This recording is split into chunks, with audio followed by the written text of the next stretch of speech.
Everyone to the Chenrezig. Welcome everyone to the Chenrezig Tibetan Buddhist Center live Zoom of Namgyal Khensur Geshe Wandak's teaching on Chandrakirti's entrance to the middle way. Before we get started with the transmission and explanation, we will do the introductory prayers.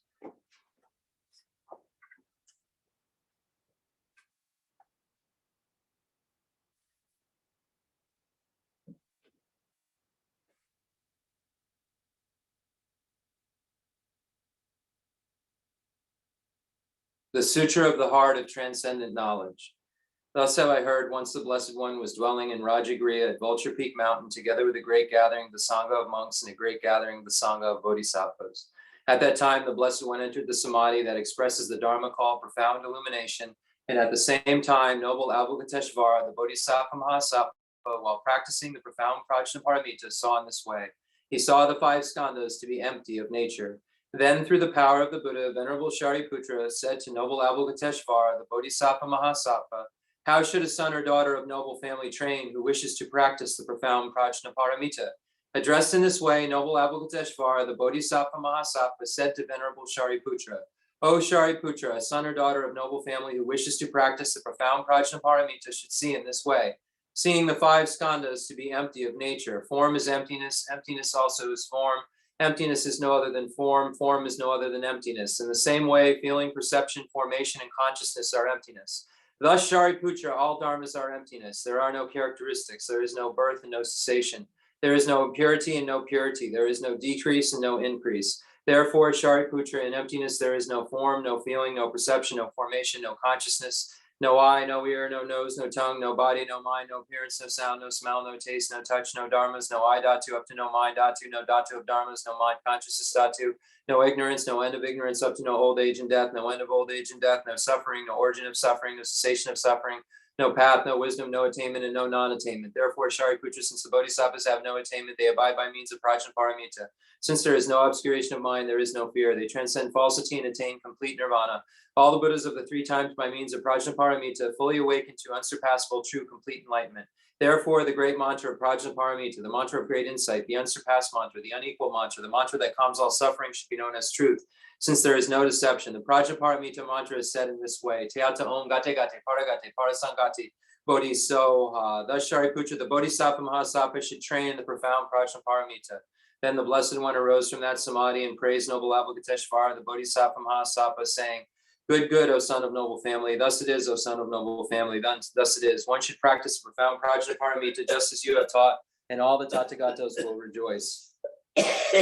When the Blessed One had said this, noble Shariputra and noble Avalokiteshvara, the Bodhisattva Mahasattva, that whole assembly in the world with its gods, humans, asuras, and Gandharvas, rejoiced and praised the words of the Blessed One.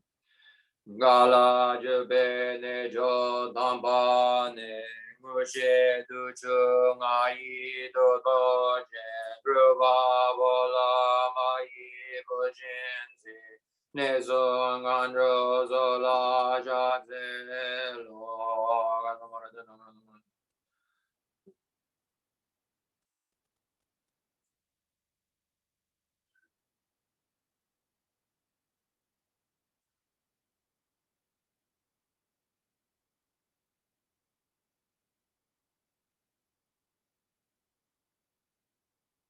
Agasamara Janara Zamara Yamedi Ada Gade Gade Paragate Paragangade Kodeso Babavashi Gaide Medoji Avadoji Mevadoji Shivadoji Ragi Vaji Medam Vishodanji Jedingo Yeso Agere Dojaji Shivada Nebo Duke Jandan Jewada Tumba Donji Bonzon Zonjoji Jashi Dejan Dendadele. The fundamental ground is scented with incense and strewn with flowers, adorned with Mount Meru, the four continents, the sun, and the moon. I imagine this as a Buddha land and offer it. May all sentient beings enjoy this pure realm. Holy Lamas high, wrap the sky of your Dharma bodies in massive clouds of knowledge and love, and let them pour upon the earth of your disciples as we are ready a shower of rain, the teachings deep and wide.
I send forth this jewel mandala to you, precious Guru. Hedam Guru Ranamandada Gangiradaya.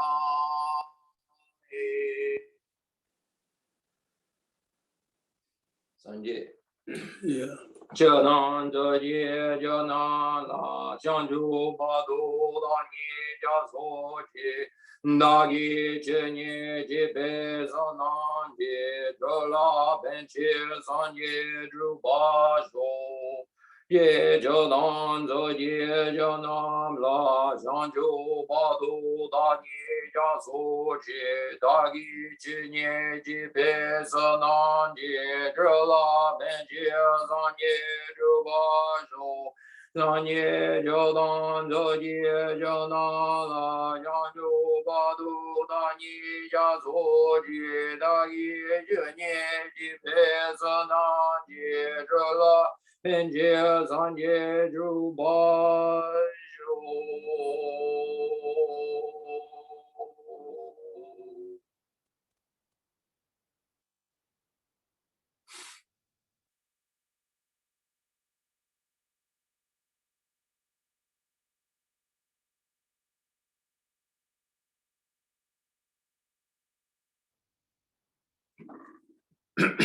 Okay, so I just want to check. We're at stanza number 22, correct, of the 11th chapter. I just want to make sure of that. I've been looking at a lot of different books, so it's very easy. Yes? Okay. Excellent. So, Rinpoche, let's go. Good. Let's go. Okay. So the Introduction is the Chenrezig Paji Network. Masama Dani Chibokun Papi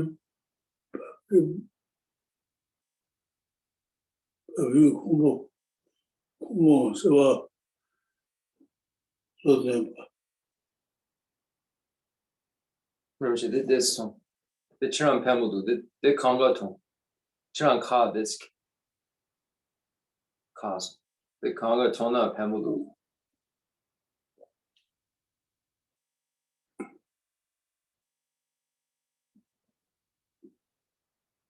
To check.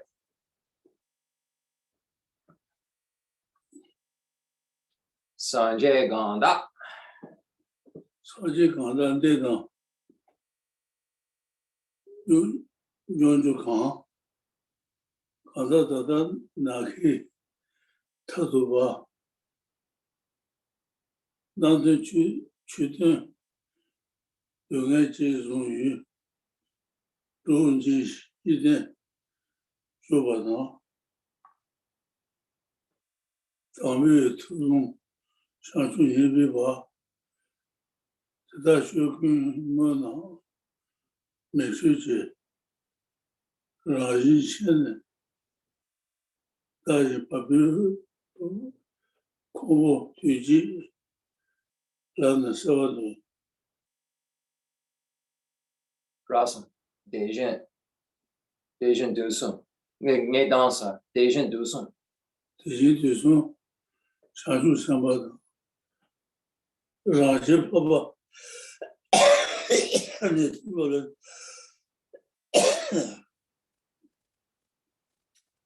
觉得这了，就那个人，他就把对我这次对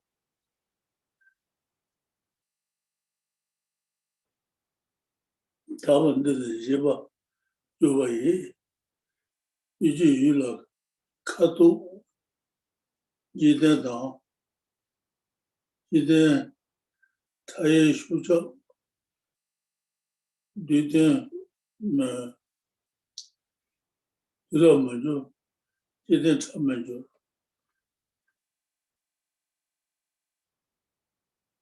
那都慢慢去去，实际把它开启是来去那都这些这个这些做不了，反正这些那上面那到那边吃到的，这些那边一路上，然后那都出去的，他都看了签证的，这些我出门签到他这走路上上来那这的，不是就是路途上，我那全部上这些全部走了3到4个签到的，都能就不得到。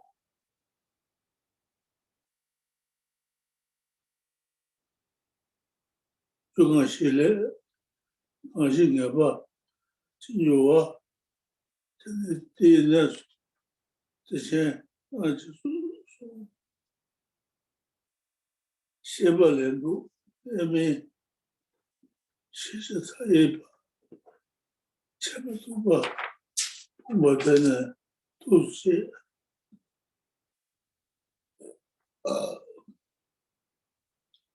有那么多的路上写的写过些，那种对那边写都拿出了，前把有的突然就说写下，成绩在那读书的。留下数据用于斗志，要不呢，系统拿出面对抗议，前半的 Can we? 这个也有没有然后前半呢，就从主要嘛，全部就是下，上去喜欢那么，要他也看那些美术那些让些看书，就是上去那些什么，他也那个看起，结果那都是的，我都是去了你的出于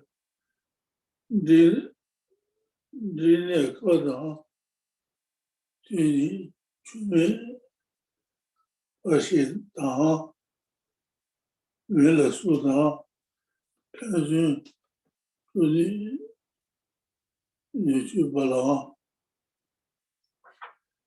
那么他就是前面都是说。That's good. That's good. That's good. That's good. 那次的more. 那个这个你跟那些享受当然也是享受一大堂，尊重喇嘛一堂，他们那堂另外说罗，这个前吧前面才都是的，一天才那就是让了他的上的那个这个而已，那个他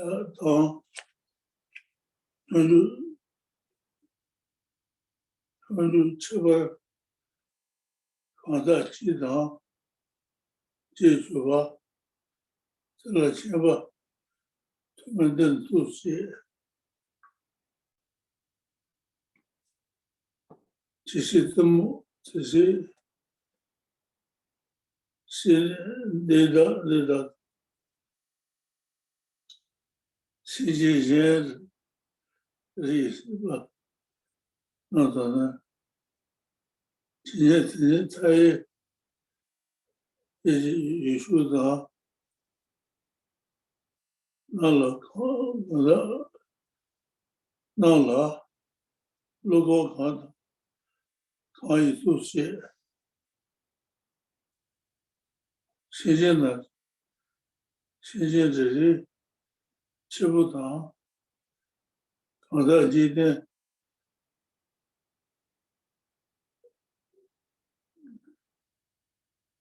那个他组长，这么了，这个句子作为马上那个有的才做出去，那个下面都那个这样去，有没谈车上，这样就有他，他们来说，有没有不讲，这个前吧，前面他也都是的。Det som. Det då jutsar. Ja. Den kishina de kana yabaguteri. Yeah. Okay. So we'll get started with the reading.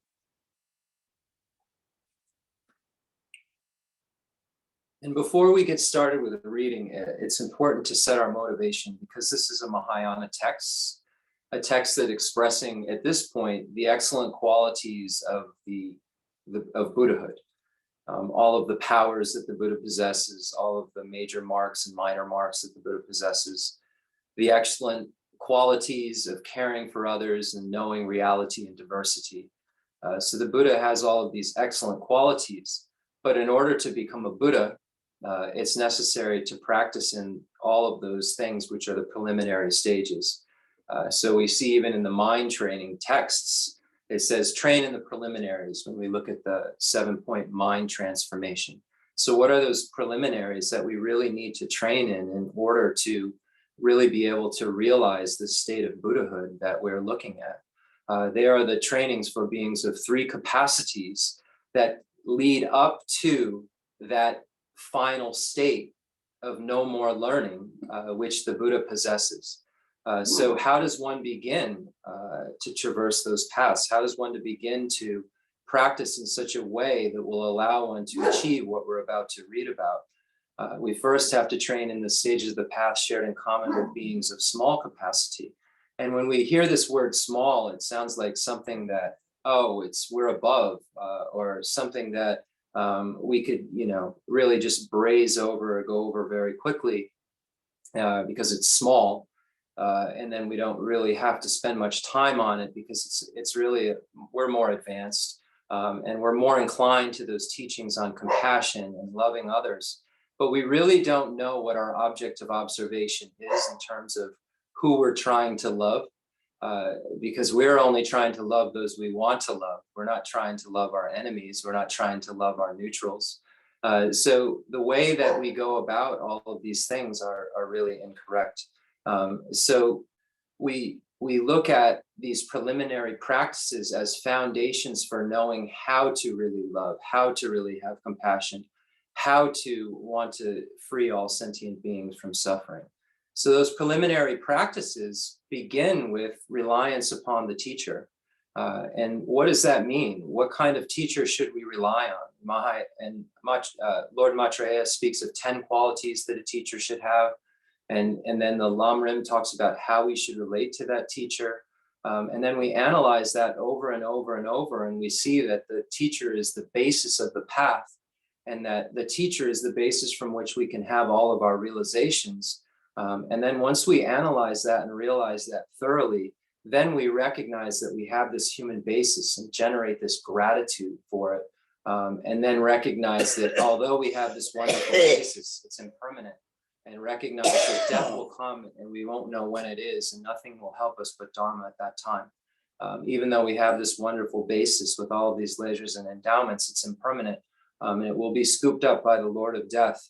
And the only thing that's separating us, as Pabonka Rinpoche says, from having horns and hair all over our body in the moment we're experiencing right now, is the fact that we haven't stopped breathing, haven't experienced the bardo, and haven't been born into that state, which is more likely than the higher realms, because we have more of a familiarization with non-virtue.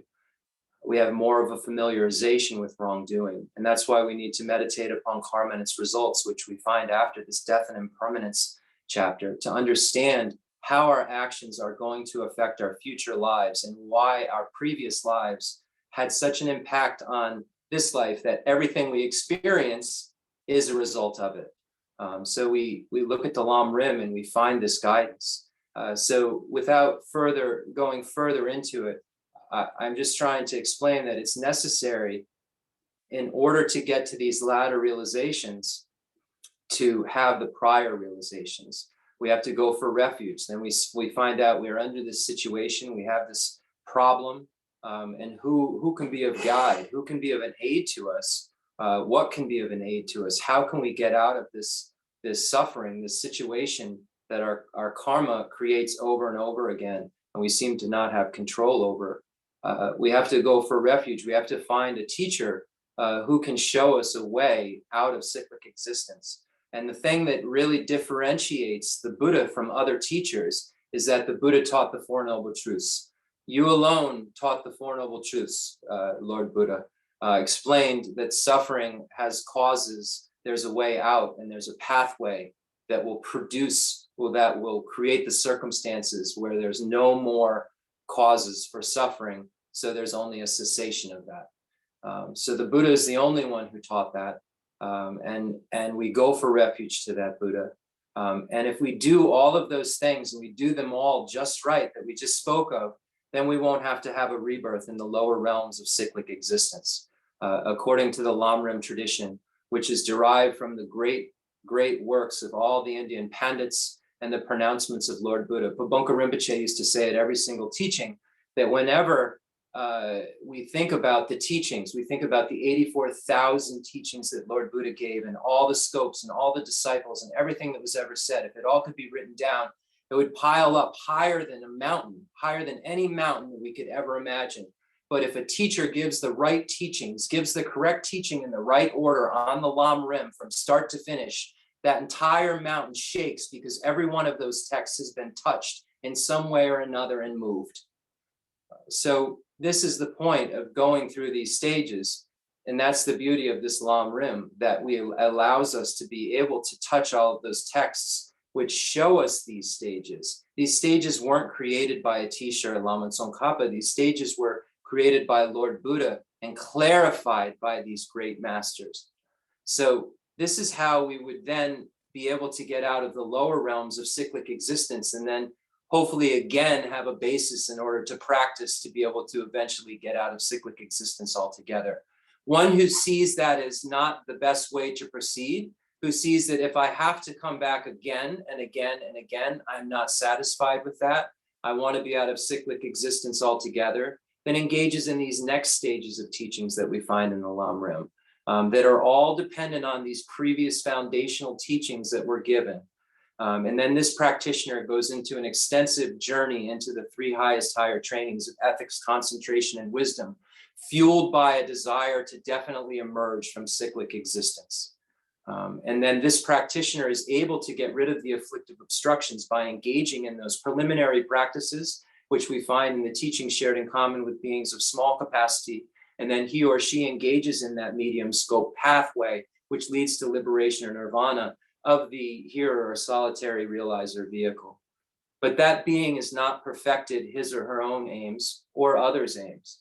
The reason that he or she hasn't perfected their aims, even though they're in an abiding nirvana, they still have obstructions to omniscience. They haven't completed their own purification, let alone been able to lead sentient beings to their purification.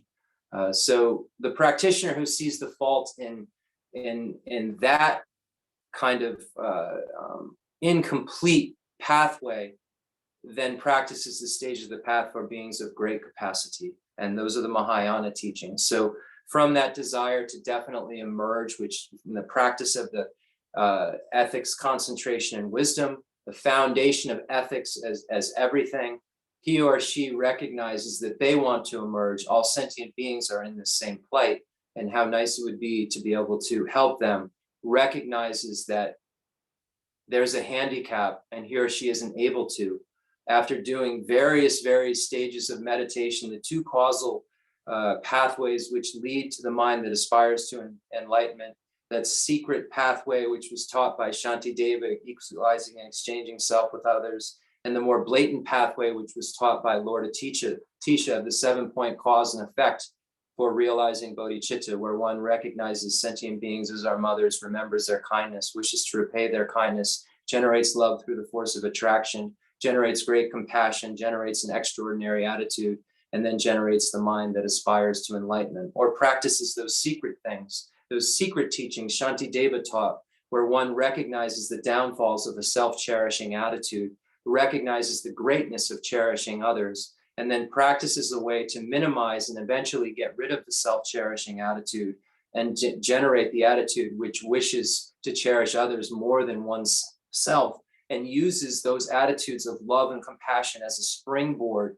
to recognize the mind that aspires to enlightenment, all the while recognizing that they're empty of inherent existence, the sentient beings that they're wishing to free are empty of inherent existence, and the thought to free them is empty of inherent existence. All the activities that are done to free them are empty of inherent existence. All the 10 powers of the Buddha that we're about to read about are empty of inherent existence. And the recognition that all phenomena has this one taste and still functions conventionally, and so this simultaneous understanding is something that the Buddha can understand and recognize all at once, in one pour, it says, right? So the Buddha recognizes reality and diversity. So the Buddha knows everything, right?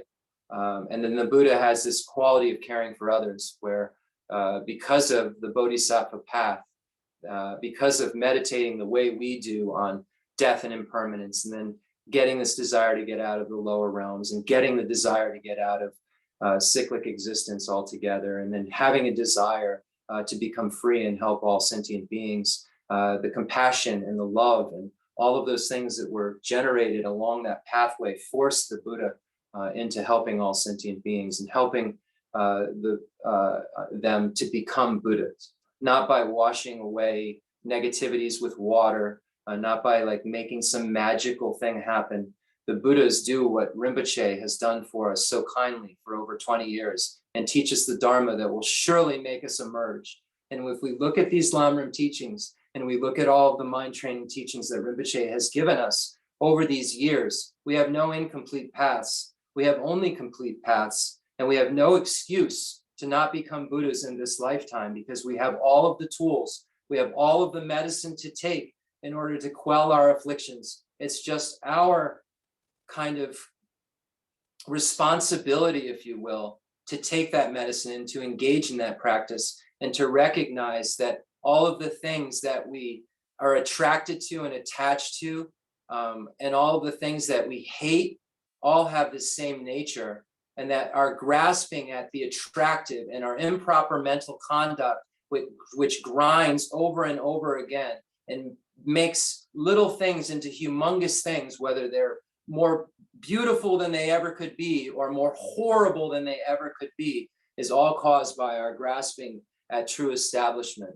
And we will never, ever become enlightened until we see the one taste of all phenomena that this text, Chandrakirti's entrance to the middle way, drives home, and the root wisdom text drives home, and Panchen Sonandrapa's general meaning of Madhyamaka and specific meaning of Madhyamaka drives home, and Jayan Sheba's great exposition on the tenet systems drives home.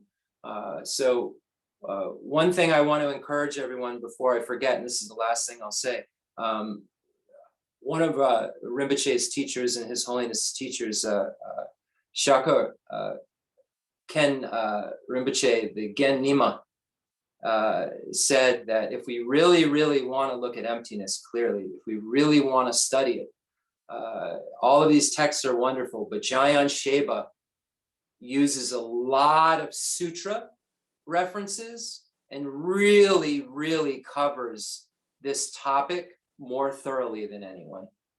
So Rinpoche told me that yesterday, that Gen Nima gave him that advice. So I thought that I would share that with you. And we have Jayan Sheba's great exposition of tenets. Most of us have it, most of us who have it on a shelf because it's like this big and it makes very little sense if you're not spending a lot of time with it. But I'm going to try to make it an effort in this lifetime to spend some time with it because of a great master told Rinpoche that, and then Rinpoche shared that with me for some reason. So I wanted to share that with all of you because that's the whole point of this exercise.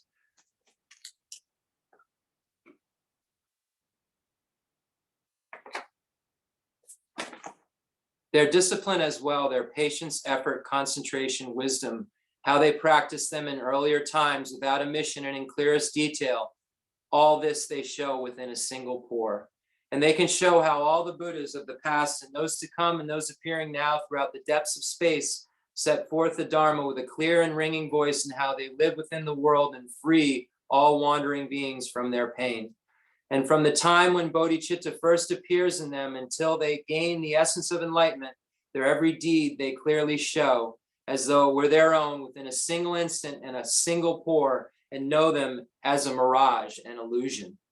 So here the Buddha recognizing reality and diversity, being able to express all of these things, but recognizing all of these things that are being expressed are empty. In that same moment, the recognition of reality and diversity. Likewise, all the actions of the bodhisattvas of the triple time, all the Pratyeka Buddhas and all the noble Shravakas, as well as all the deeds of ordinary beings, they show at once in a single pore.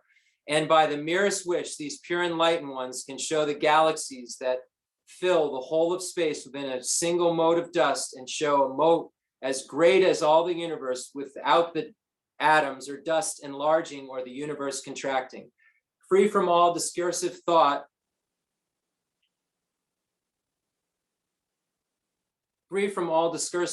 a Buddha can display in every instant till the ending of existence, actions numberless in their multiplicity, countless as the dust grains in the world.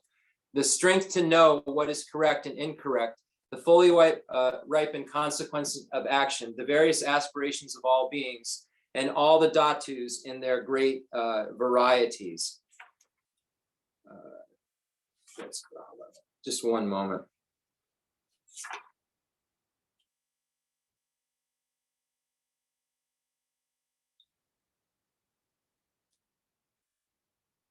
Okay, so when we get to stanza 28, this starts this section, which is a brief presentation of the 10 powers. So the next 3 stanzas, 28, 29, and 30, will be a brief explanation of the Buddha's 10 powers. And then the next stanza, well, let's start there. Let's start at stanza 28. The strength to know what is correct and incorrect, the fully ripened consequence of action, the various aspirations of all beings, and all the dhatus in their great variety, likewise faculties, supreme and not supreme, the strength of knowing every different path, the perfect knowledge of samadhis, and also perfect freedoms, concentrations, and absorptions. So this is the brief presentation, general presentation. And then when we get to the next stanza, first, there are 5 that we're going to go through. And the 5 are to know what is correct and what is incorrect, those 5 powers. And then they're going to get into the 5 powers to know all different paths.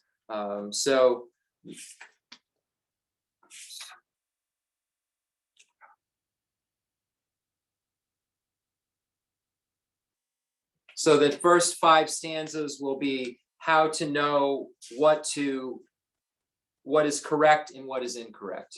These first 5. The strength of knowing past existences and all the births and deaths of living beings and the exhaustions of defilements, these comprise the 10 strengths of the Buddhists. That such and such, hold on one second. So 31 is where it starts. I just don't want to make a mistake in the outline. 31 is where the 5 start of what is correct and what is incorrect.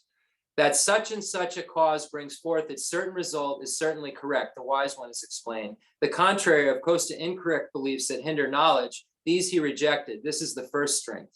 Everything desired and undesired and spotless action that contrasts with this, all karmic deeds that ripen to their fruit in infinite array with power and wisdom unconfined, and Buddha knows them all, past, present, and to come. This is his second strength. Aspirations through the strength of craving and the rest, both low and high, those between and hidden inclinations in their great variety, he knows for everyone, past, present, and to come. This is his third strength. This is the third strength. The Buddha wise in all dhatus, aspects, and divisions declare the nature of the I, like all the rest itself, to be a dhatu. The fourth strength of the perfect Buddha is his boundless knowledge, which penetrates and understands the different dhatus. Sharp acumen in the mastery of mental states is called supreme, and not supreme to the lesser aptitudes, but moderate, both moderate and dull. Omniscience knows all this with neither grasping nor impediment, and all that is established through the interaction of the eyes and other senses. This is thus the fifth strength of the Buddha. Okay, so then now we get into the strength to know all the different pathways. The paths that lead to Buddhahood and to the freedom of Pratyeka Buddhas, of Shravakas, and to the lives of beasts and pretas, gods and humankind, and all the realms of hell. The sixth strength of the Buddha is to know them without impediment.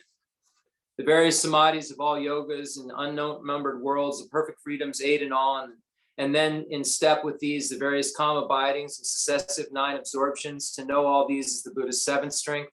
To know his own his or her own past lives. Well, this is his in this case. To know his own past lives. Well, once he dwelt in ignorance. To know the lives of each and every living being numberless. Their causes contrary dwelling place. The eighth strength of the Buddha is to know all this. The births and deaths of all beings, each and every one who live within the world until the very edge of space, to have this knowledge in its very detailed, pure, untrammeled, infinite. In this consists the 9th strength of the Buddha.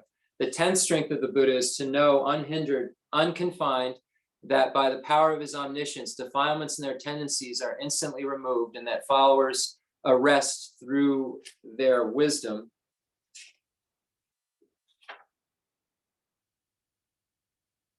That's it. Okay. So those are the 10 powers, the inner So not inner. Are they called inner? I don't think he calls them. Hold on one second.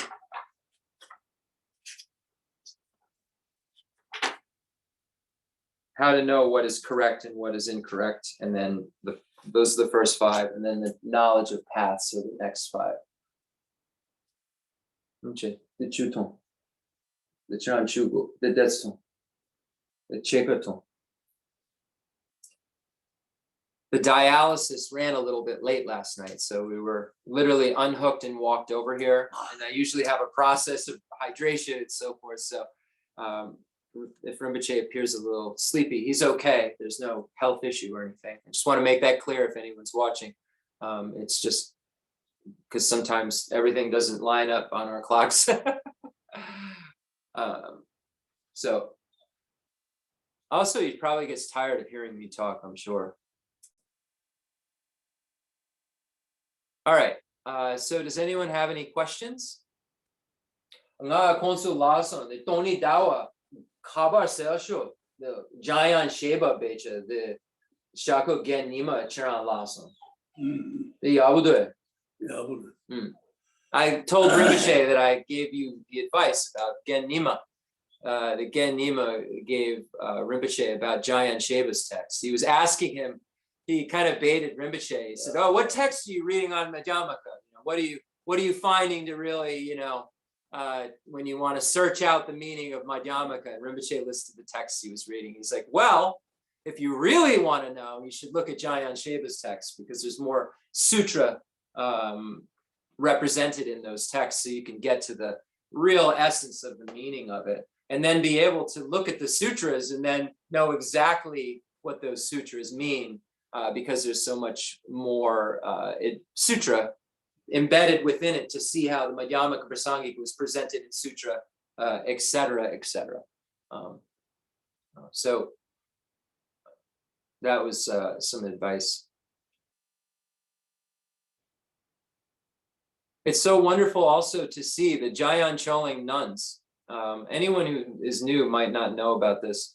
Rinpoche was, I don't want to say a pioneer, but he was one of the high geshes that was willing to give his time to all students. So the Jayan Choling nuns were the small nunnery that was formed. Most of the nuns were from Spiti and Kannur and Ladakh. They weren't Tibetans, so they didn't really have a specific place. They did, but they didn't. They spoke Tibetan, they studied in Tibetan. So there were these senior nuns. Carmeleshe Somo started this project. There were 13, I think, senior nuns that were living in cowsheds on a kind of hill near where the Dalai Lama's teachings were. And these cowsheds, I'm not just calling them that. The rain came in. I was there. Plastic up everywhere. They were like just made of concrete. No running water or anything. And they stayed there to study. And they were Rinpoche's students, these nuns were. And slowly they got some land down below Dharamsala, but they had no money, so they had this land, they got a building up, kind of a makeshift building. And there were some cowsheds there, so they were living in those as well down there. Some younger nuns were starting to show up from Spiti because they were hearing this nunneries form. And then Rinpoche started teaching them the Geshe curriculum. And that was, I don't know how long ago. It doesn't really matter. Rinpoche, during his time at Namgyal, including the time that he was the abbot, taught 7 classes a day. And the nuns were in those classes that he taught. And now those nuns, many of them are Geshes, because the Geshe program was opened up for females. And those nuns were in the first graduating class to have the Geshe-ma degree. And if you look up online, Tenzin Ladran, you'll find out that she was, one of Rinpoche's students, would love to, talk about Rinpoche for hours. And she's all over the internet now, teaching in English, teaching Madhyamaka, and also Lobsang children, I think, who's also doing that, is I think using a translator, but teaching very, very high philosophy. So you can find that on the internet. So basically, a group of us found out that was happening. They didn't have any money. They were living in cow sheds. And we wanted to change that. So we started a kind of a foundation, a 501c3 eventually, called Janmyang Choling Nunnery Incorporated. I think that's what it was called. It's so long ago. We started it, and Brian knows. Brian was part of it. Barbara McAuliffe. Brian and Barbara may still be involved. I very shortly after focused on other things and saw that it had taken off. But let me not tell the end of the story first. So we, in Dharamsala, wrote up all of these letters about, we didn't have to exaggerate anything. Everything that we wrote down was exactly what was happening. They're studying the highest curriculum there is. They don't have any resources. They're living in cow sheds, and they're studying as hard as anyone else. So that's not hindering them, the fact that it's raining inside and they have no running water. But we all think that shouldn't be like that, right? Do you think it should be like that? So it happened to be at the time, Adam Yauk, who passed away, unfortunately, of the Beastie Boys, he was in Dharamsala, and I got him up there to see it.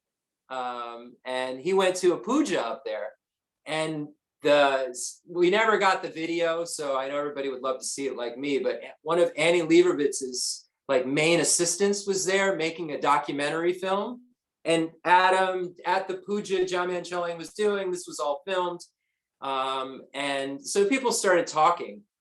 So Adam sponsored 30 nuns the rest of their life, and I think something like that, a lot, and then gave like $10,000, which made it all seem like it was real, all of a sudden. And then he got me 2 days later, a meeting in Dharamsala with some record executive people, and they gave us $10,000, and we were off to the races. And I told the nuns that they needed to go to His Holiness, the Dalai Lama, and explain what was going on. And they were very, very shy. I mean, these are the most shy, just that sounds crazy talk. And I was like, you have to go to His Holiness's office and tell them what's going on. You're Khensur Geshe Wandak student. You're Gendam Chu of the dialectic school student. I think somebody's missing something here, And then they said no. And then I said, I'm going to go down there, and I'm going to make a little scene. So they said, please don't do that. We'll do that. And I don't know. Now check it out online. They have it's incredible. You can watch the Dalai Lama bless their monastery. And it just took that little seed, right? Of involvement. It just goes to show, if you just try to help the world a little tiny bit, you don't, just a little bit. I just did a little bit. Literally, I knew how to talk. And it was kind of cool. I got to hang out with Adam Yauk. Probably at the time, that was more exciting than the helping, if I'm honest. But it's incredible to see how our actions have really great consequences. And so it's just wonderful that Rinpoche was willing. Even when he was abbot, he taught 7 classes a day. Even when he was the abbot of the monastery at Namgyal, he still sat. He said every hour there'd be a new group of students coming. He was telling me yesterday, every hour they'd be piling in, and he'd just teach them. And he is very revered. He received a letter just thanking him a while back. I don't know if I saw it or didn't see it, but just from the dialectic school and the Namgyal community for all of the great work that he did. Rinpoche really enforced the philosophical learning at Namgyal as an abbot. He said that, and as a teacher, the Dalai Lama brought him there because he wanted to kind of up the curriculum, and Rinpoche certainly did that. Didn't always go over great, but he, I'm just so amazed at looking back. 20 years has blown by so quick, right? a lot of us, some of us sitting here have been here for this whole time, right? Or been here for half of it or 3/4 of it.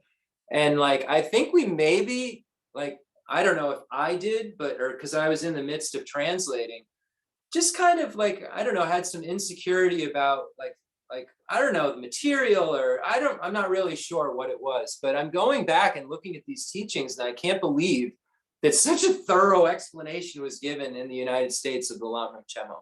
I can't believe it. And it's just incredible. And, you know, you can go back and look at it all, and let it be repetitive. Get annoyed with the fact that, yeah, I know virtue causes happiness and non-virtue causes suffering. It's definitely going to. If I don't purify it with the 4 opponent powers, I'm going to experience it sooner or later. Like listen, let yourself hear that over and over again. Because it's just like, think about, like, you're just putting imprints, right? Like, for your future life of knowing virtue causes happiness. Don't do wrong. Engage in virtue.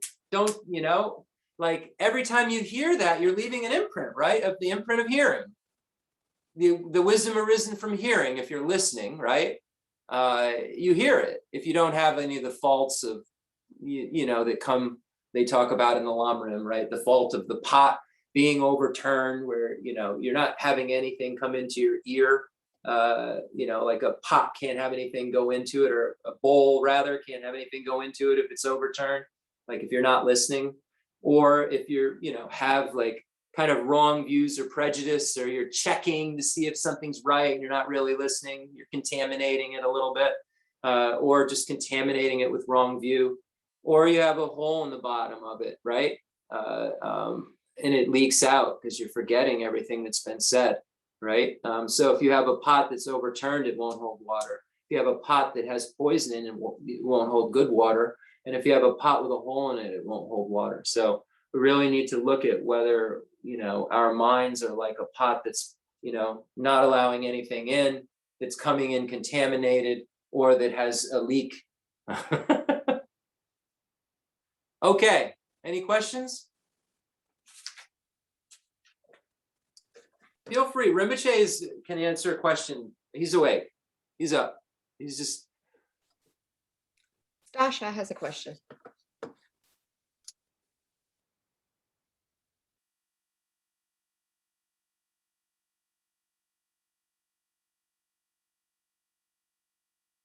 Rinpoche, Stasha Triwa Yure. Stasha Triwa. Yeah. See? Good morning. Good morning, Tashile. Thank you for the teachings. Yeah.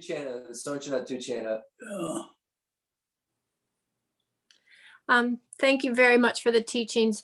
On stanza 24, when it says, from the time when bodhicitta first appears in them until they gain the essence of enlightenment, what is that? Enlightenment, or is that? It's talking about what bodhicitta? causes all this to occur. What is essence of enlightenment? Engaged bodhicitta or enlightenment? Okay. Let me get the Tibetan. Oh, the Tibetan's gone. Hold on. Is my phone here? Hold on one sec. I gotta pull the text up in Tibetan. Hold on. It's easy. Just give me one sec. I want to make sure I get it right here.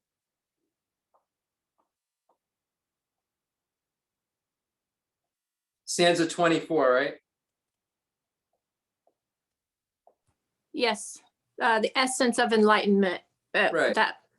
Okay, thank you. Okay.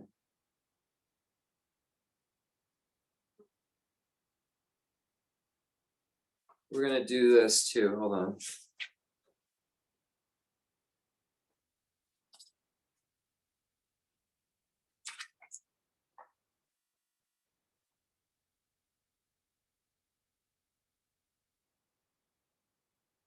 Yeah, that doesn't help me either. Okay, yeah. Thought we could cheat. We can't. 22. 24. 24, right? Yes. Rinpoche.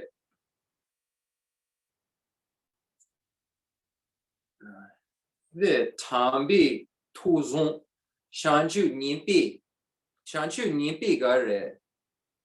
The Donagare Shanchu, maybe it's not big enough. 산지 고고마 그거 저거 The Shanchu Nimpi.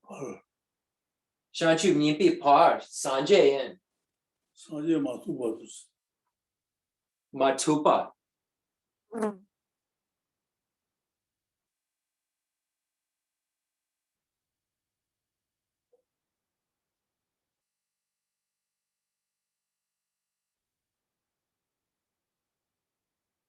Losanla, are you there by chance?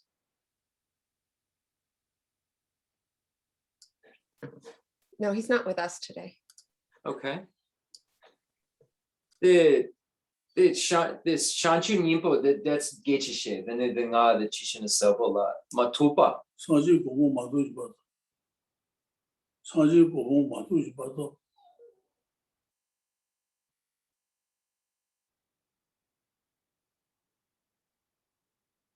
Until I become a Buddha, Sanjay. So the essence.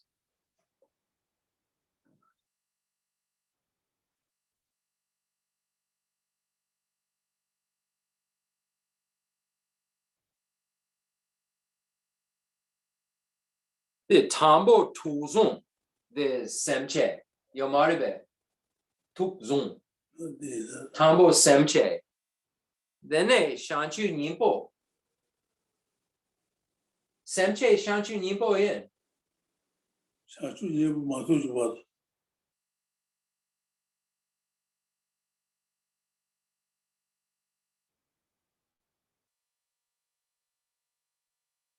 The essence of Buddha, that which is until Buddhahood, that which is the pathway until Buddhahood.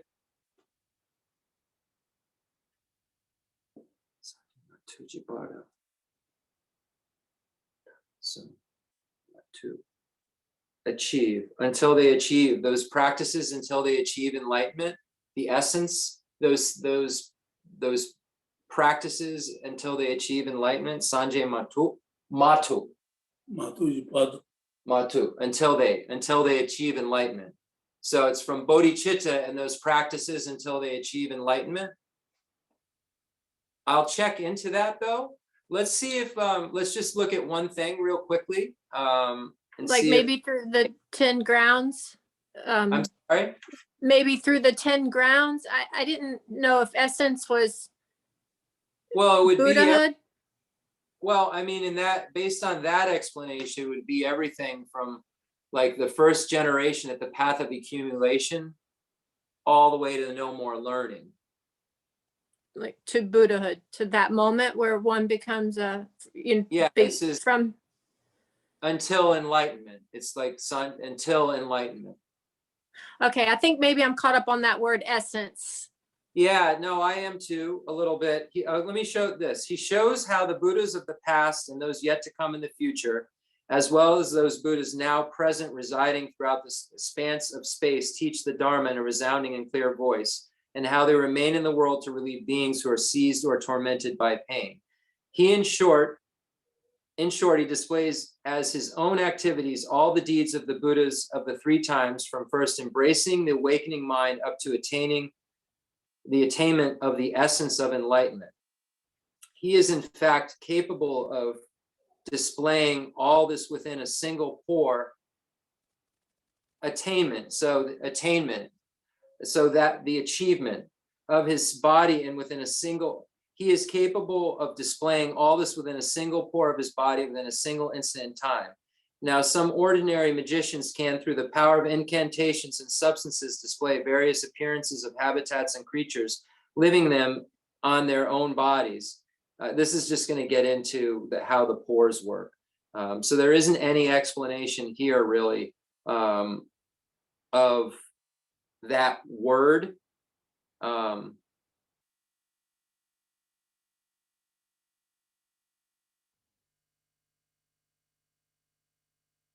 Up to, so the up to the essence of enlightenment. So it's saying from bodhicitta up to the essence of enlightenment. So I think that it's talking, Rinpoche is saying it, everything until then, until enlightenment.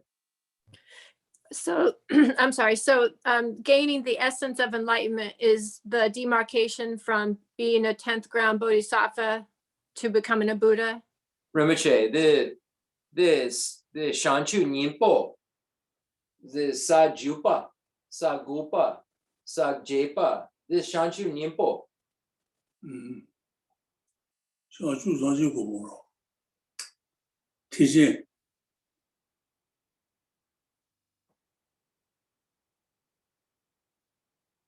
Let's just table this explanation. Let me look into it with Rinpoche privately. I don't want to waste a lot of time. Understood. Maybe I'm I just feel that focusing the interpretation is that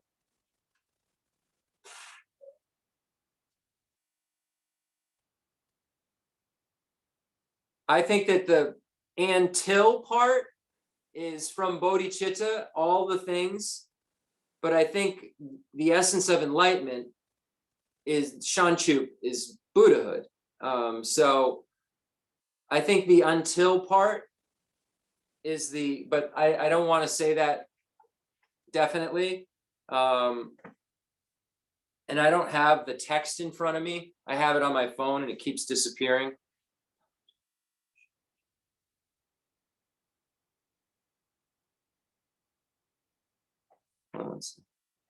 Okay, thank you. I think maybe I'm just, maybe I thought essence of enlightenment is different than, becoming a Buddha, but maybe it's just, how it's written nicely. No, it's a great question. I just wanted to see if there was an alternative translation.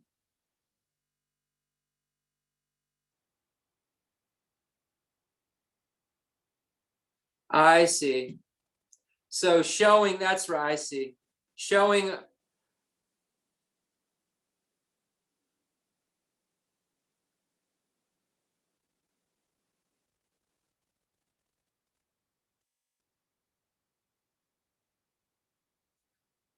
So the Buddha displays all of these deeds, right? Of gaining bodhicitta all the way up to the essence of the Buddha, right? To the Buddha. So all the way up to would be first generating the bodhicitta and then all the way up to, so now I see Bardama to, up to, and then the essence of the Buddha. So I'll definitely check more into that and look at more commentaries and get more involved with Rinpoche on that for next week. I know the words sometimes, it's you need a word commentary sometimes in order to understand what each word is placed for.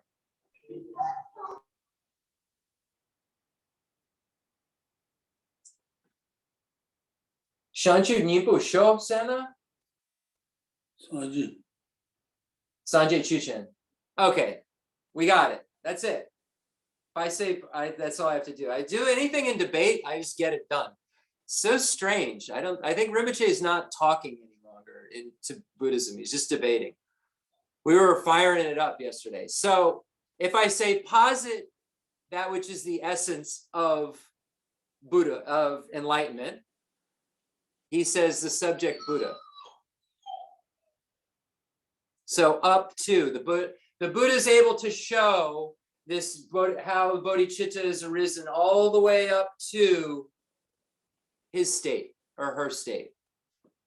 Matu, Bardo Mat. Okay, yeah, makes sense now when I back it up with the Tibetan language that Rinpoche told me really clearly that I didn't understand.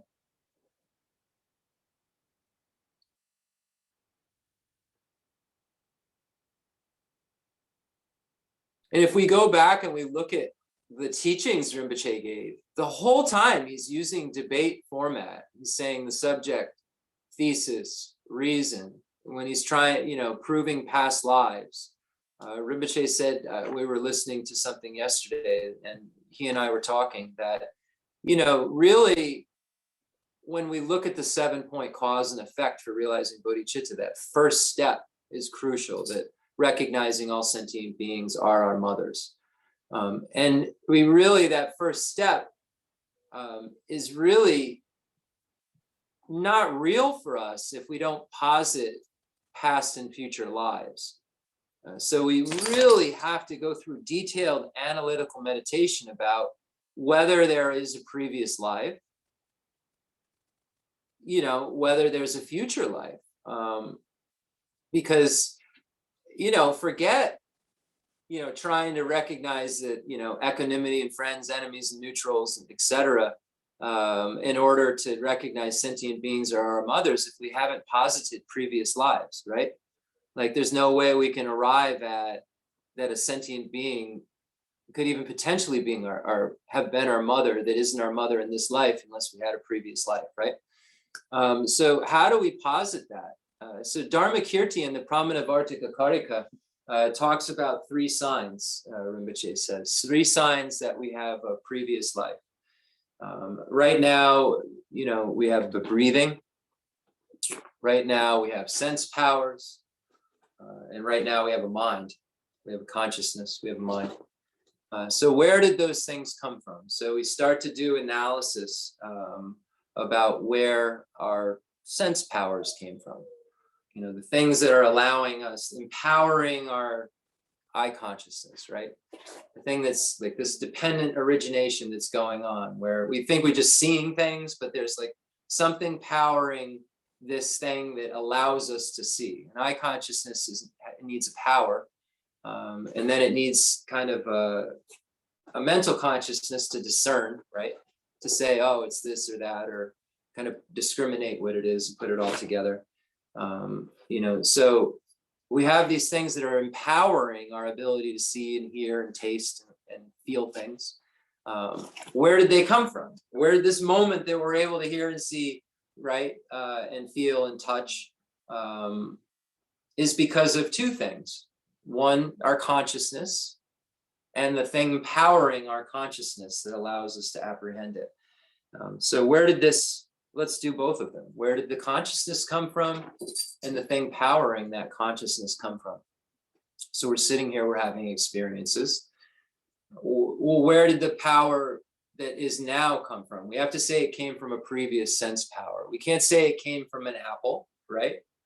We can't say it came from something that's not concordant with it, because when we study cause and effect very clearly, we see that causes and effects, there's a concordant relationship. You can't put 2 things, you can't get something that's not concordant with its causes.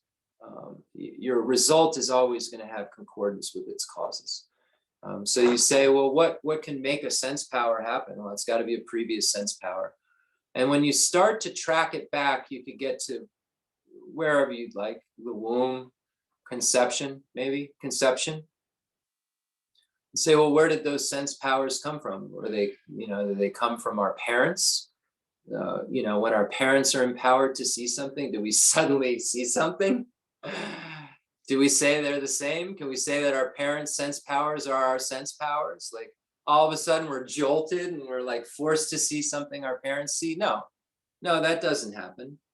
And then when we look at the consciousness, right? The consciousness that's powered by that sense power, like our eye consciousness, right? When we perceive a form, our parents aren't perceiving it, right? And when our parents are perceiving or thinking of something, we're not. And what our parents know, right, doesn't seem to be what we know. So we did that same exercise, right? I just assumed it, where we trace this consciousness back to the conception and say, well, where did it come from? Well, we don't know everything our parents know at conception. So that moment, there seems to be something that is causing the consciousness that isn't our parents' consciousness. What could it be? It has to be a previous moment's consciousness. And where could that be? Well, as Buddhists, we say the intermediate state. And that's what Buddha stated, that there's an intermediate state. And then there's a previous life that has an intermediate state.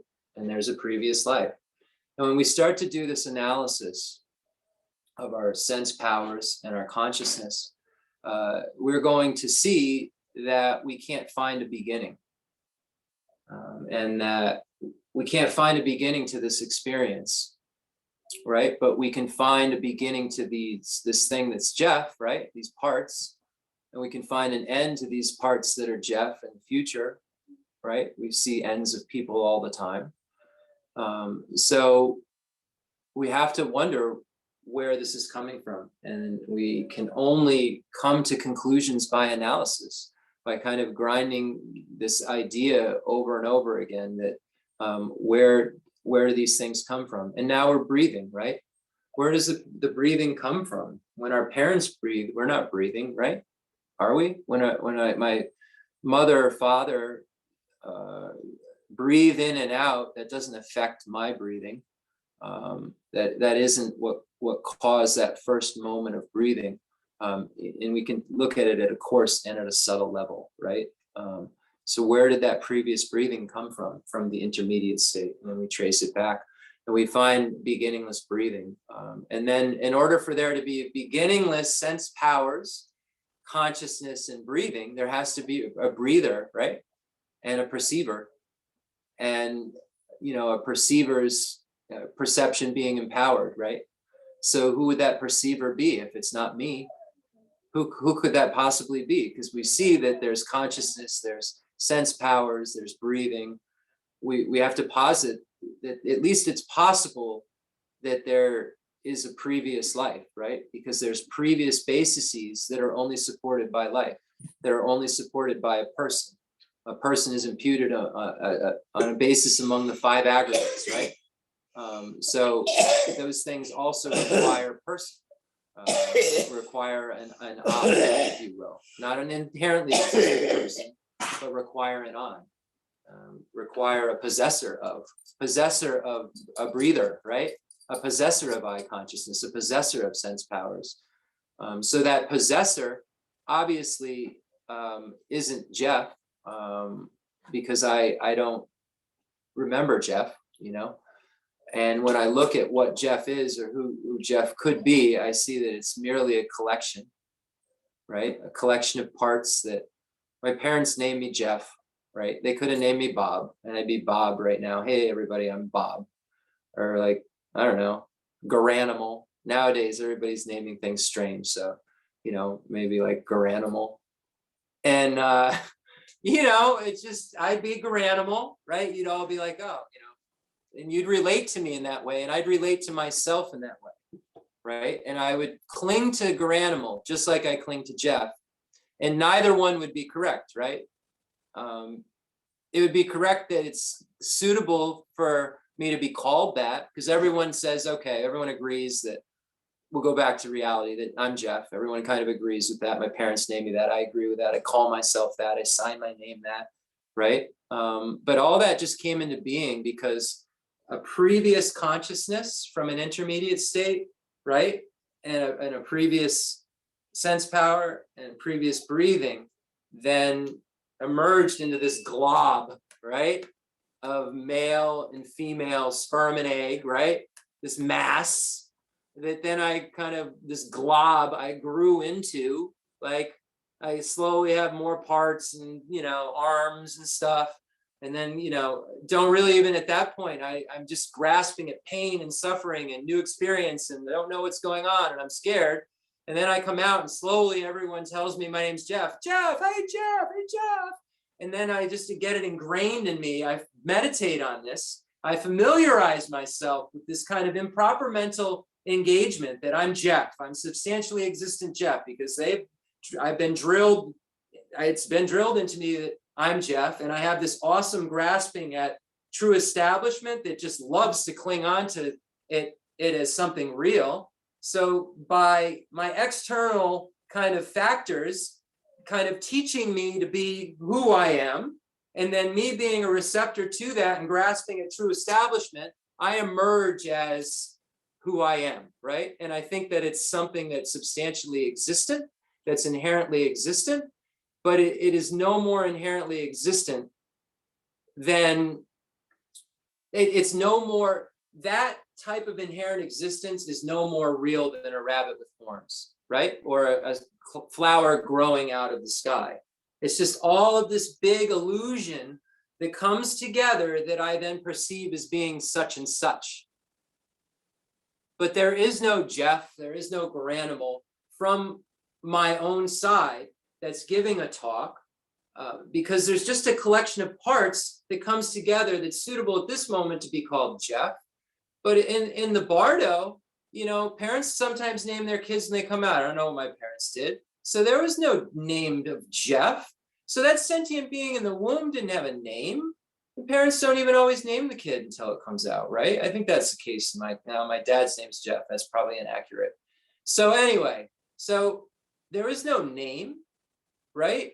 Parents don't always find out if it's even a boy or a girl, right? So all of these conventional kind of names get put on it, and conventional ideas, and concealed truth, right?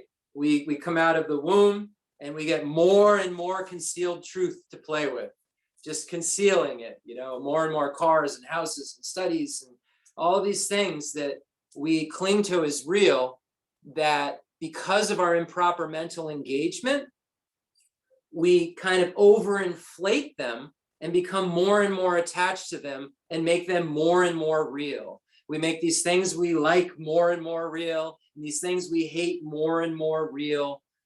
And then we just keep that cyclic existence spinning. Just keep it spinning. And we react non-virtuously because we're attached to things. We become jealous. We covet others' things. And we really, really only have one way out, and that's by practicing the Lam Rim. And I don't say the Lam Rim because it's some exclusive teaching. The Lam Rim is what the Buddha taught at the Four Noble Truths, what the Buddha taught at the second turning of the wheel, where he taught the Heart Sutra, what the Buddha taught at the third turning of the wheel of good differentiation. It's just in a way that a child like me can understand, because I don't have the capacity that the students did at the time that those sutras were taught and those tantras were taught. So with that, any more questions? Coleman has a question. Coleman, what's up? Oh, now that I saw Coleman, I got to tell a quick story. So yeah, what's up? Like really, really like aching to go to New York City. Ever since he's moved here, he wants to go to New York City and wants to go to Chinatown. So then Geshe Nima offered him this beautiful butter lamp. It's not real. It's like a always lit, 14 days charge. It's beautiful, butter lamp. So then now, wanting to go to New York turned into like every day, we've got to go to New York to go get more butter lamps and offering bowls, and Chinatown's the spot that's got it all. Now, meanwhile, I don't know anywhere in China. And Chinatown used to be hopping before COVID, right? There was like stores with it. So I have no idea. It's not real helpful on the internet when you go Chinatown, Tibetan Buddhist supplies. You just don't end up with a real clear goal at all. But Rinpoche really wanted to do this. So we only have one car right now, and I didn't want to leave Lori without a car. So I commissioned a driver named Coleman to use his car to New York City. So before we leave, we have no idea. We're just going to Chinatown, right? Rinpoche can't go in stores. It's COVID. Be clear, we were very careful. Masked outside, really didn't get out of the car that much. And when we did, full masks. So before we leave for New York City, we have no idea where we're going to get these supplies. And I'm like, why don't we go to a traditional Tibetan shop where they like made it, right? No, we can do that too, but we've got to go buy all these things. So right before we're leaving, Rinpoche says, maybe when we get there, someone will just give us one. Just give us a butter lamp. And the last time we went to New York, anyway, let's just leave. So I go into the room, I tell Lori this, and we just start laughing. Like, we're going to New York City. And now we're getting like free butter lamps from someone. I don't know. So we then get in the car and drive to New York City and get to Chinatown. And anyone who knows Chinatown, we're like terrified of where we're going to park. We find parking on Mott Street. Boom, right there. No problem. We find it right on Mott. Pell, we go to the end of Pell where my dim sum place is I want to go. We don't end up going. Take a left, there's parking right on Mott. We're parked on Mott. So we do a little roll around. I feel it's not like this anymore in Chinatown. There's less people, but there's enough that I'm nervous. We've got masks on. We're geared up and we're rolling through. We're looking for this stuff. Everywhere I go, you know what's in there, little plastic things and like there's no traditional ritual instruments that we're looking for. And then all the stuff I'm finding are like Kuan Yin and Chinese Buddha, beautiful, beautiful stuff. But Rinpoche is very specific. He wants this lamp and he wants silver, made of silver, offering bowls. Like he wants made silver, real silver, not like the light ones, like the good ones. So we're looking everywhere for these things. I mean, all over Chinatown, rolling. We're going in like temples. You know how they have the little temples in Chinatown? And like one shop owner offers him like money, and then another shop owner gives him an apple. Delicious apple too, I gotta say. So then we roll all around Chinatown to no avail. And then I'm like a little crazy at this point because New York City is not my favorite place. I'm soups overstimulated, trying to keep Rinpoche safe, rolling him in the bariatric wheelchair. You were doing great, Jeff. I had to run to keep up. Coleman's running, and Coleman's not been into Chinatown really since like maybe 5th grade or something. He's not real city. Coleman is not real familiar with the Lower East Side in Chinatown. So we're just doing our thing, right? So then now I'm like, we've got to eat. It's getting close. Rinpoche's got to eat by 3. You know, it's like 2 o'clock. I can't even imagine how to eat dim sum on the sidewalk. I'm like, we're just getting pizza. It's got a handle. It's always got a handle, and you don't have to worry about how to eat it. So I'm like, all right, if we go over to St. Mark's, I know that place like the back of my hand. If we go over to the Lower East Side Village, like there's all kinds of Tibetan stores too. And like, I can get into my element where I know where I am at least and not feel like I have no idea what's going on. So we get over to like 3rd Ave, right at the edge of where St. Mark's start, like where Ray's Pizza is. Boom, parking spot. Right there where we want, like right in the middle of New York City. So we park the car, we get some pizza. I noticed this is going somewhere. I noticed a Tibetan store like right around the corner called something of Buddha. I should know. I've got the card.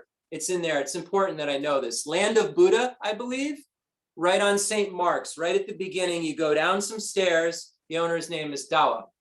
He's not there. He's got a phone number on the door. Call if you want something.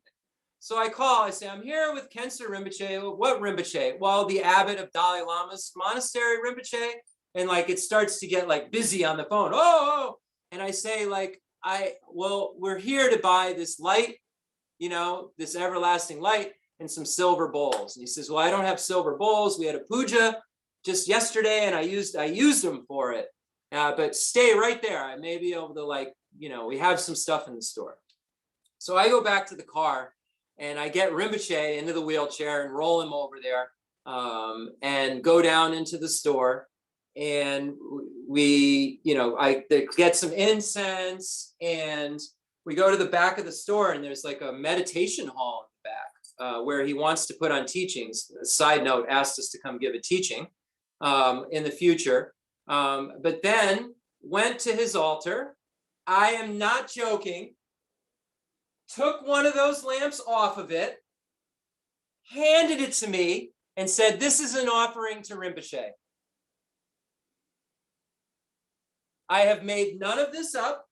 Coleman was there for all of it. And I almost fell down on the floor in the man's store. And I tried to explain it to him. And I don't think I did it justice, but I said, he said someone may offer him this. And I thought that he was lost his mind. Like not lost his mind, but like no one's stranger in New York City isn't going to give us a $60 thing. That's just not like what happens, but that's what happened. And then they had these really beautiful water bowls that they gave us at cost. They're $25 a piece on the internet, but they're gorgeous. They have all the auspicious symbols on them. And they're better than the silver, I think. yeah, they're really beautiful. Yeah. So we were able to make a beautiful connection. We got some pizza, we got the some bowls, za. and we got the lamp. So it was a good day. Mission success. It was a successful mission. We forgot to mention we got bubble tea. Oh, and bubble tea at the end. And then That's yeah.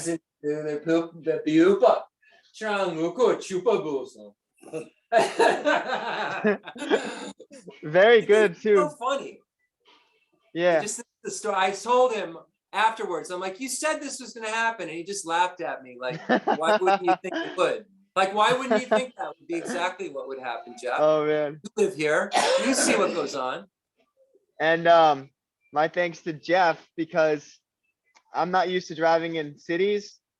And so Jeff stepped up and really got us out of the city safely and like in a quickly manner. So thank you for that. Cause I would have had so much anxiety about that. I don't know. You were just a professional driver. And if anybody's wondering, pre-Giuliani, New York City is back.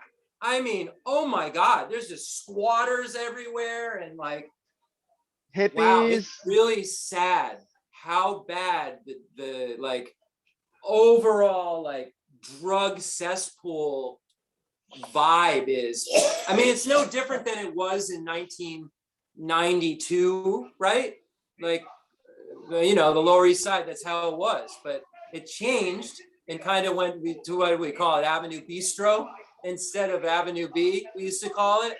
It's Avenue B now, I'll tell you that.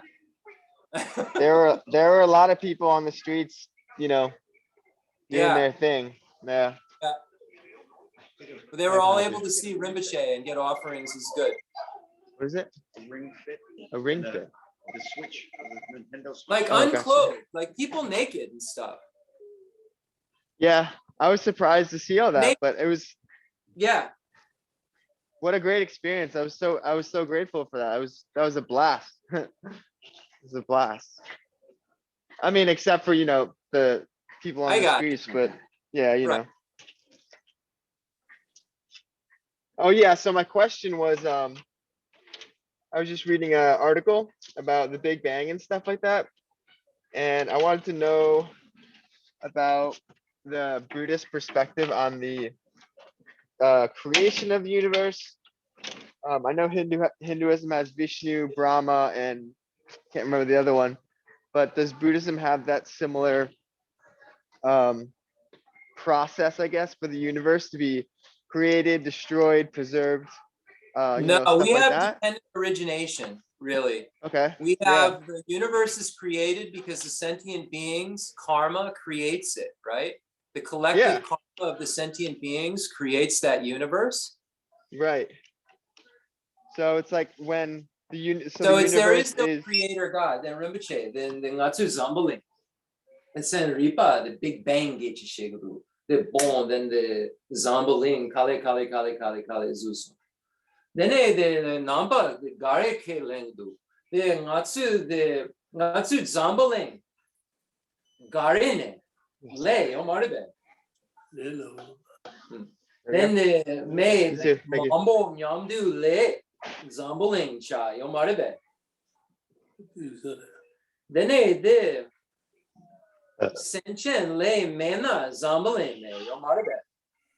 So it's the karma of the sentient beings collectively that creates that, or the sentient being. So let's make it clear. Then Senchen chi zambaling the zutudu. Senchen ni.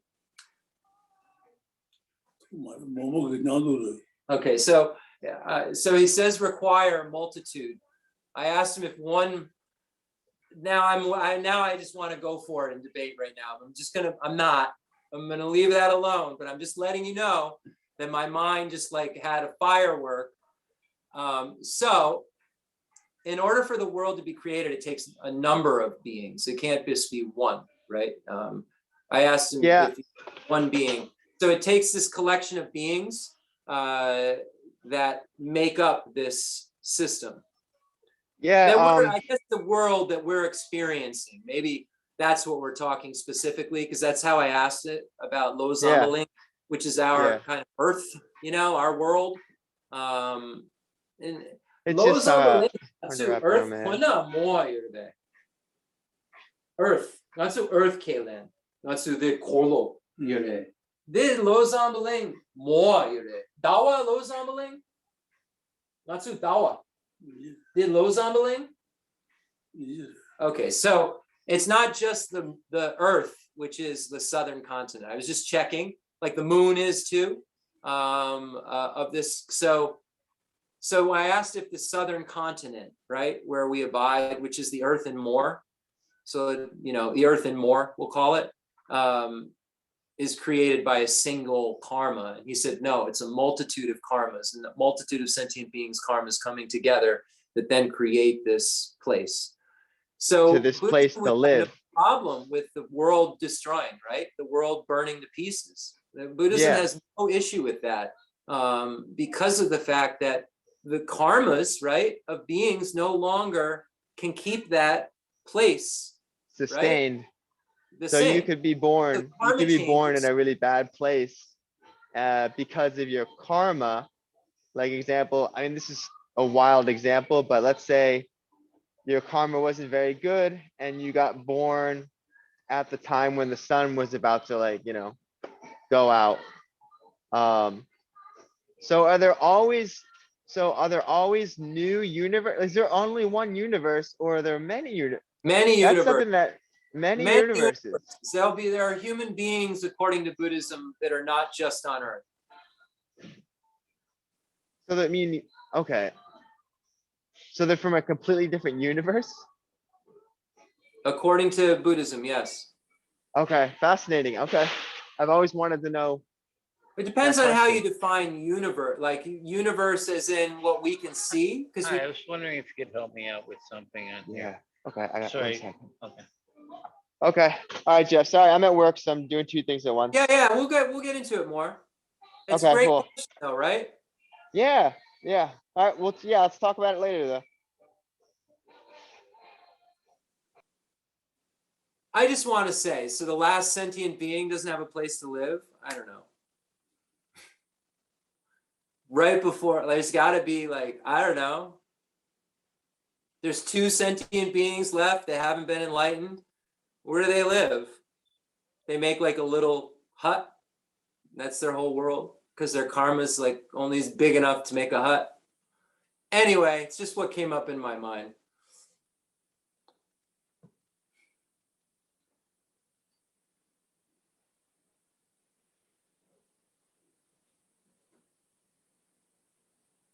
So, and it's just kind of like the other question, right? Like the last sentient being, how do they develop compassion?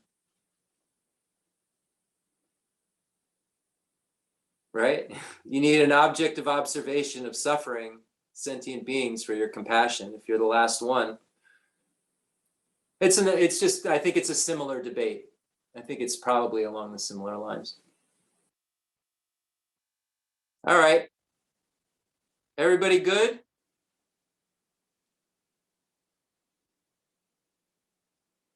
We're going to try to put together sometime before, I don't know if it was responded to or not, but Namgyal Monastery is looking for a more detailed biography of Rinpoche.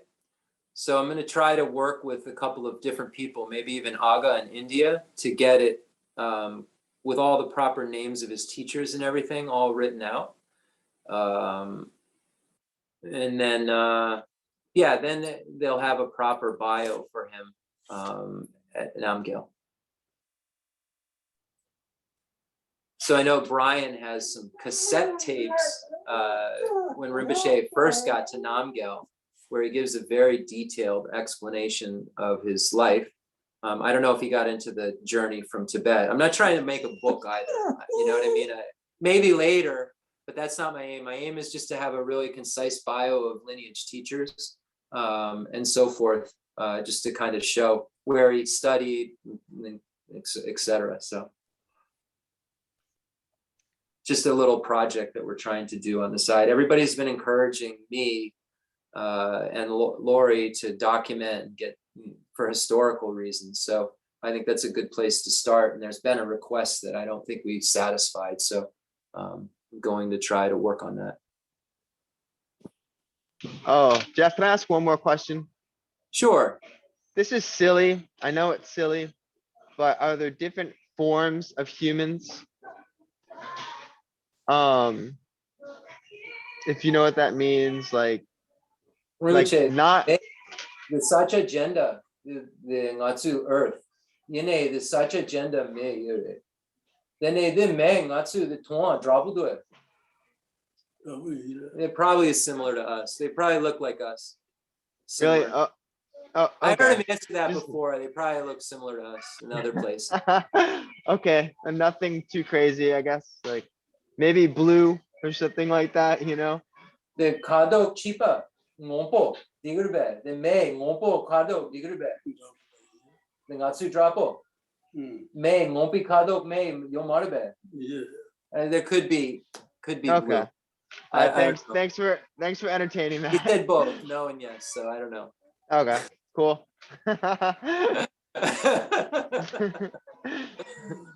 Take your pick. Yeah, right. When you become a Buddha and you can see him, report back.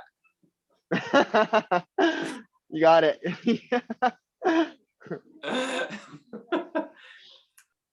Did we dedicate? We didn't, did we? No, but Priscilla had her hand raised. Oh, and I'm so sorry, Priscilla. So I'm not sure if she still has a question. Yeah, we're Yeah. here. Yes, hi. No, I just wanted to say very quickly, you were talking about the a comprehensive biography for Rinpoche. And when you pursue this and put all the pieces together, please get permission to put that up on the website. Because we need lots of people to know. So I just, as a graphic designer type person, I think of those things. But yes, I think it'd be nice to have that up there for all of us and for Rinpoche and for anyone who may come across the website to understand what a rare occurrence he is. Thank you. Thank you.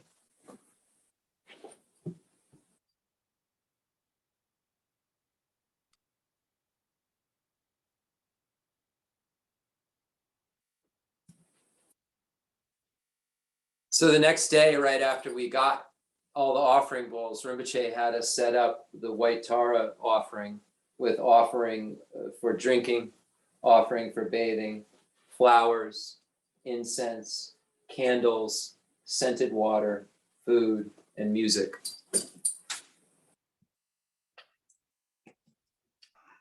I'm glad it worked out with the cool offering bowls. I thought that was even better than the silver, to be honest. Yeah, they're beautiful. They're really nice. Yeah. The fundamental ground is scented with incense and strewn with flowers, adorned with Mount Meru, the four continents, the sun, and the moon. I imagine this as a Buddha land and offer it. May all sentient beings enjoy this pure realm. I dedicate whatever virtues I've collected for the benefit of the teachings and of all sentient beings, and in particular for the essential teachings of Venerable Losang to shine forever. I send forth this jeweled mandala to you, precious Guru. I dedicate all this virtue to emulate the knowledge of the hero Manjushri and likewise Samantabhadra as well. With whatever dedication is praised as supreme by all the conquerors who traverse the three times, I also dedicate all my roots of virtue for the sake of auspicious deeds. In that pure land surrounded by snowy mountains, you are the source of all benefit and happiness, all powerful Avalokiteshvara, Tenzin Gyatso, may you stay until samsara's end. I pray for the long life of the precious Khensur Rinpoche, upholder of scriptural and realizational doctrines, the spiritual friend who trained extensively in the 5 great philosophical texts, with exceptional wisdom and perseverance. Suji Rinpoche Guti Shapi Danono.